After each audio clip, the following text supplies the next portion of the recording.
1971 সালে বাংলাদেশের মুক্তিযুদ্ধকে ভারত বলে এটা পাকিস্তান ভারত যুদ্ধ। সেটার পক্ষে বিপক্ষে নানা কথা প্রচলিত, কিন্তু 1971 সালে বাংলাদেশ নামের রাষ্ট্র জন্ম হয়, যা গত 54 বছর ধরে সত্য।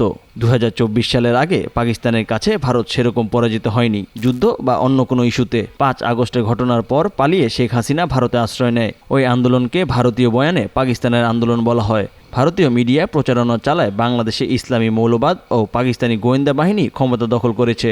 এমন প্রেক্ষাপটে পাকিস্তানি দূতাবাসে শেখ হাসিনার শাসনামলে পতাকা নিয়ে হরহামেশা দেখা যেত না। ইউনূস সরকার ক্ষমতা নেবার পর পাকিস্তান দূতাবাস ও সরকারের পাকিস্তান প্রীতি বেড়েছে। ভারতীয় মিডিয়া খবর দিয়েছে পাকিস্তানের কাছ থেকে 400 কিলোমিটার গতি দূর থেকে আঘাত আনতে পারে এমন মিসাইল কিনতে চেয়েছে বাংলাদেশ, যদিও ঢাকা সেই বিষয়ে কিছু বলেনি। ভারত ভীতি ও দূরত্বও বেড়েছে। এই যেমন 71 সালের পর করাচি বন্দর থেকে প্রথম আসলো পাকিস্তানি জাহাজ, যেটা নিয়ে ভারতের প্রতিক্রিয়া।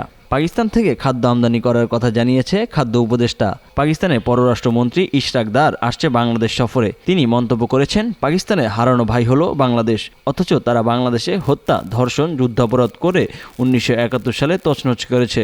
তার জন্য আনুষ্ঠানিক ক্ষমাও চায়নি।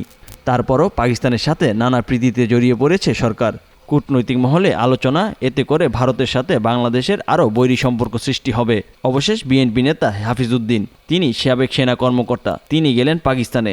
সেখানে তার ব্যাচমেট বন্ধুদের সাথে আড্ডা দিলেন। 1971-এ মেজর হাফিজ যখন মুক্তিযুদ্ধ করছেন, অথচ তাদের ওই ব্যাচমেট বন্ধুরা পাকিস্তানি সেনা কর্মকর্তারা বাংলাদেশের বিরুদ্ধে যুদ্ধ করছিল। এমন পাকিস্তান প্রীতির শেষ কোথায় বলা মুশকিল। জনরোষও ভারত বিরোধী, তবে পাকিস্তান বাংলাদেশের বন্ধু রাষ্ট্র। এই স্বীকৃতি হবে ইতিহাসের সাথে শহীদদের সাথে বেইমানি।